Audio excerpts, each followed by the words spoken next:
நிச்சயமா வரும். ஏன்னா எல்லாருக்கும் கொடுக்கிற மாதிரி ஒரு பெரிய சட்டியில அல்வாவை கிண்டி ஒன்றிய அரசாங்கம் கொடுத்திருக்கிறாங்க.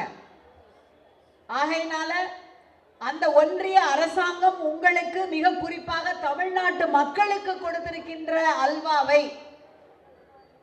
அந்த அல்வா என்கின்ற ஒன்று மேலாக இனிப்பாக இருந்தாலும் அது எப்படி தமிழ்நாட்டு மக்களிடம் செல்லுபடி ஆகாது என்பதை சொல்லுவதற்காகத்தான் இங்கே நம்முடைய மாண்புமிகு முதலமைச்சர் அவர்களால் அனுப்பி வைக்கப்பட்டிருக்கின்றேன்.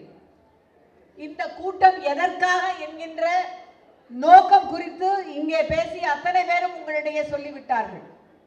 மிக மிக குறிப்பாக தமிழ்நாட்டை இன்றைக்கு சொன்னேன் அல்லவா, நம்முடைய பேரறிஞர் பெருந்தகை பேரறிஞர் அண்ணாவினுடைய நினைவு நாள் என்று. அண்ணாதான் நம்முடைய தமிழ்நாட்டிற்கு தமிழ்நாடு என்கின்ற பெயரை பெற்றுத்தந்த பெருந்தகை. தமிழ்நாடு என்று பெயர் மாற்றும் தீர்மானம் 1967 அன்று சட்டமன்றத்திலே முன்மொழியப்படுகின்றது. பேராசிரியர் பெருந்தகைக்கு அன்றைக்கு உடல்நிலை சரியில்லை. ஆனாலும் நம்முடைய பேரறிஞர் சொல்லுகின்றார், உயிர் இருந்தன்ன பயன் அந்த நிகழ்ச்சிக்கு சென்று தமிழ்நாடு என்கின்ற பெயரை உச்சரிக்காமல் என்று சொல்லிவிட்டு சட்டசபைக்கு செல்கின்றார். தமிழ்நாடு என்று 3 முறை முழங்குகின்றார். அனைவரும் வாழ்க வாழ்க என்று குரல் எடுத்து அன்றைக்கு தமிழ்நாடு என்ற பெயர் எதிர் ஒலித்தது. அந்த தமிழ்நாடு, அண்ணா பெயர் சூட்டிய தமிழ்நாடு என்றைக்கும் தலைகுனியாது என்பதுதான் நம்முடைய மாண்புமிகு முதலமைச்சர் அவர்கள் நம்முடைய இன்றைக்கு பகிர்ந்து கொண்டிருக்கின்ற செய்தி. அண்ணா முதலமைச்சர் ஆனவுடன் 3 முக்கியமான கையெழுத்துக்களை போட்டார். ஒன்று தமிழ்நாடு பெயர் மாற்றம், இன்னொன்று சுயமரியாதை திருமணங்களுக்கு சட்டபூர்வமாக அங்கீகாரம் கொடுத்தது, மூன்றாவது 2 மொழி கொள்கைதான் என்றைக்கும் இந்திக்கு இடமில்லை என்று சொன்னது. இந்த 3 கையெழுத்துக்களையும் போட்டுவிட்டு பேரறிஞர் அண்ணா சொன்னார், இந்த 3 கையெழுத்துக்களையும் போட்டிருக்கின்ற நாம் இந்த 3 கையெழுத்துக்களுக்கும் சொந்தக்காரனாக என்னை மட்டும் நினைக்கவில்லை, தமிழ்நாட்டு மக்கள் அத்தனை பேரையும் நினைக்கின்றேன். இந்த கையெழுத்தை மாற்றுவதற்கு யாராக நினைத்தாலும் அன்றைக்கெல்லாம் பேரறிஞர் அண்ணாதான் ஆட்சி செய்கிறான் என்கின்ற அச்சம் தான் இருக்க முடியும்.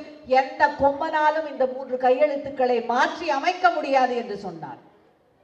அந்த வழியிலேதான் இன்றைக்கு தமிழ்நாட்டை தலைகுனிய விடமாட்டேன் என்று சபதமேற்றிருக்கின்ற நம்முடைய மாண்புமிகு முதலமைச்சர் அவருடைய கொள்கைகளை எல்லாம் வழிநடத்தி எடுத்து சென்று நாளைய தலைமுறையை வழிநடத்த இருக்கின்ற தமிழ்நாட்டினுடைய நம்பிக்கை நட்சத்திரம்.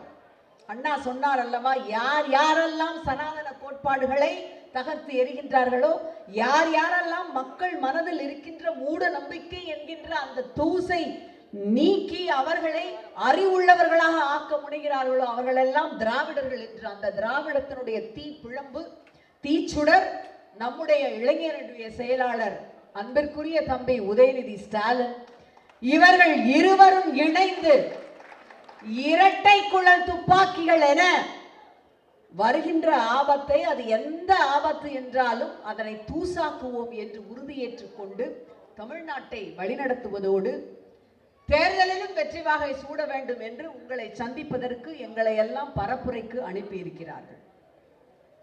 1971 திமுக முதல் மாநாடு. அப்பொழுது தலைவர் கலைஞர் அறிவிக்கின்றார், சொல்லடியா சோர்வடைய மாட்டார், கல்லடியா கவலைப்பட மாட்டார், பகைவருடைய படையா கொஞ்சமும் பயப்பட மாட்டார் என்று சொன்ன நம்முடைய தலைவர் கலைஞர் அவருடைய வழியிலே அவர் முதலில் 5 அண்ணாவளியில் அயராது உழைப்போம், இந்தி திணிப்பை என்றும் எதிர்ப்போம், மாநிலத்தில் சுயாட்சி, மத்தியில் கூட்டாட்சி, தமிழ்நாடு காப்போம் என்ற 5 முழக்கங்களை வைத்தார். அவற்றை தொடர்ந்து நம்முடைய முதலமைச்சர் தமிழரை வளர்ப்போம், தமிழை போற்றுவோம், அதிகார குவியலை அடித்து நொறுக்குவோம், மத வெறியை மாய்ப்போம், மனித நேயம் காப்போம். அந்த 5 முழக்கங்களை வைத்துத்தான் அதற்கு பின்பாக நாம் கொரோனா காலகட்டத்தில் ஆட்சியை பிடிக்கின்றோம். கடுமையான நிதி நெருக்கடி நமக்கு ஒரு புறம், பொருளாதார ரீதியிலே தமிழ்நாட்டை வளர்த்தெடுக்க வேண்டிய கட்டாயம், நம்முடைய மொழி உரிமை, நம்முடைய இன உரிமை, நம்முடைய நில உரிமை, இத்தனைக்கும் சேர்த்து அத்தனைக்கும் வேட்டு வைக்கின்ற ஒரு மிக முக்கியமான ஒரு இடத்திலே போய் ஒன்றிய அரசாங்கம் அமர்ந்திருக்கின்ற அந்த ஆபத்தான சூழலிலே மாண்புமிகு முதலமைச்சர் பதவி ஏற்கின்றார். ஆனால் கொஞ்சமும் சோர்வடையாமல் நம்முடைய மாநிலத்தை ஏன் தமிழ்நாடு தலை குனியாது என்பதற்கு அத்தனையும் அச்சடித்து இங்கே உங்கள் கையிலே கொடுக்கப்பட்டிருக்கின்றது.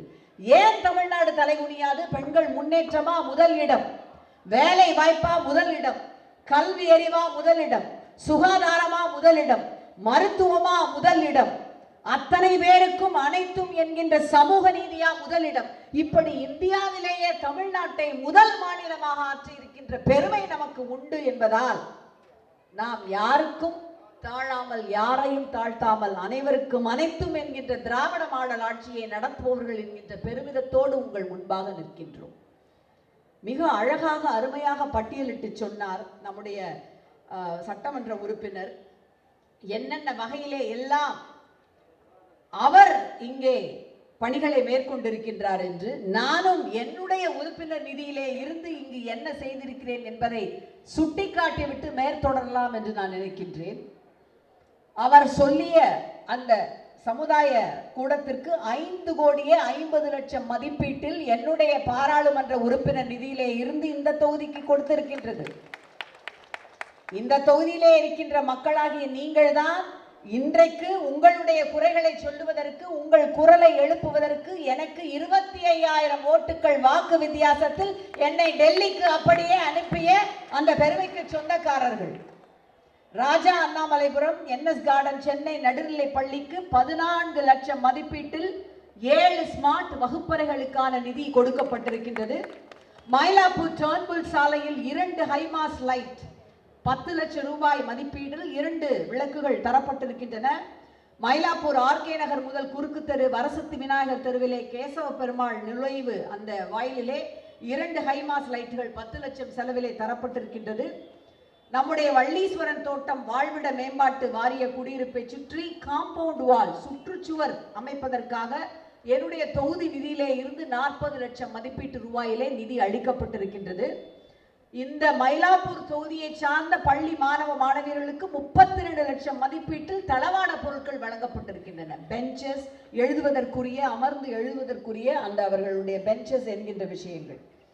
அந்த பள்ளிகள் 5 பள்ளிகள், கார்பரேஷன் ஸ்கூல் ஆரியபுரம், எல்டாம்ஸ் ரோடிலே இருக்கின்ற கார்பரேஷன் ஸ்கூல், VV கோயில் ஸ்ட்ரீட், பிள்ளையார்புரம் கோயில் ஸ்ட்ரீட், ராணி மையம்மை ஸ்கூல் ஸ்ட்ரீட். இது மாதிரி மொத்தம் மயிலாப்பூர் தொகுதிக்கு மட்டுமே 6,56,00,000 மதிப்பீட்டில் என்னுடைய நாடாளுமன்ற உறுப்பினர் நிதியிலே இருந்து பணிகள், அதற்கான வேலைகள் செய்யப்பட்டு முடிவடைந்திருக்கின்றன. இவை அனைத்தையும் உங்களிடம் சொல்லி மகிழ்வோடு பெருமையோடு சட்டமன்ற உறுப்பினராக தேர்ந்தெடுத்த அவரை, நாடாளுமன்ற உறுப்பினராக தேர்ந்தெடுத்த என்னை, எங்கள் இருவருக்கும் இந்த வாய்ப்பு தந்த முத்துவேல் கருணாநிதி ஸ்டாலின் அவர்களை மீண்டும் நீங்கள் முதலமைச்சராக தேர்ந்தெடுக்க வேண்டும் என்று கேட்பதற்காக உங்கள் முன்பாக வந்திருக்கின்றேன்.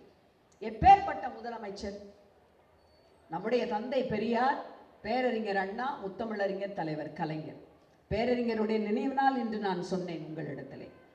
கிபி 649ஆம் வருடம் காஞ்சிபுரத்திற்கு வருகின்ற யுவான் சுவாங் என்கின்ற ஒரு பயணி சொல்லுகின்றார், இந்த நகரத்திலே இருக்கின்ற ஜனங்கள் எல்லாம், மிக குறிப்பாக தமிழ்நாட்டிலே இருக்கின்ற ஜனங்கள் எல்லாம் மிகவும் வீரமுள்ளவர்களாக இருக்கின்றார்கள். அது மட்டுமல்ல, எது உண்மை என்பதை கண்டறிய வேண்டும் என்பதிலே முனைப்பு கொண்டிருக்கிறார்கள் என்று சொன்னார்.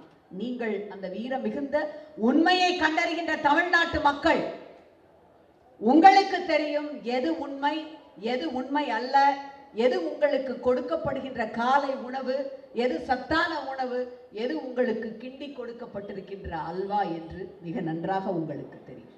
தமிழ்நாட்டு மக்களை ஒருபொழுதும் நீங்கள் ஏமாற்ற முடியாது, தமிழ்நாட்டு மக்களை ஒருபொழுதும் நீங்கள் வஞ்சிக்க முடியாது என்பதற்கு எத்தனையோ தரவுகளை நான் எடுத்து வந்திருக்கின்றேன். தாயுள்ளம் கொண்டவர் நம்முடைய தளபதி. தம்பி குறிப்பிட்டு சொன்ன அந்த பள்ளி என்பது அசோக் நகர் மேல்நிலை பள்ளி. அந்த பள்ளிக்கு மாண்புமிகு முதலமைச்சர் அவர்கள் சென்றிருந்த பொழுது காலை உணவை உண்ணாமல் ஒரு குழந்தை வந்திருக்கின்றது. அதை பார்த்தவுடன் மனம் வெதும்பி அன்றைக்கு அவர் அறிவித்ததுதான் காலை உணவு திட்டம். இந்த தமிழ்நாட்டிற்கு முதலமைச்சராக அவர் பதவி ஏற்கும் பொழுது ஒரு கருத்தை சொன்னார். அதற்கு ஒரு மேற்கோளையும் காட்டினார். ஜார்ஜியா என்றொரு மாநிலம் அமெரிக்காவிலே முன்னொரு காலத்திலே, இப்பொழுதும் இருக்கின்றது.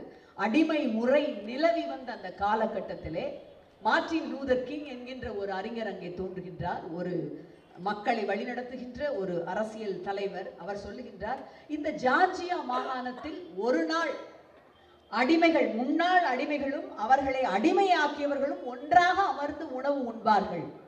என்னுடைய 4 பெண்களும் நிறத்தால் வேறுபாடு காட்டாத ஒரு நாட்டிலே மகிழ்ச்சியாக வாழ்வார்கள்.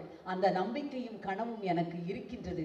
அந்த வாழ்நாள் கனவு உண்மையாவதற்கு நான் காத்திருக்கின்றேன். உழைப்பேன், ஒரு நாள் சமத்துவ சமுதாயம் உருவாகும் என்கின்றார்.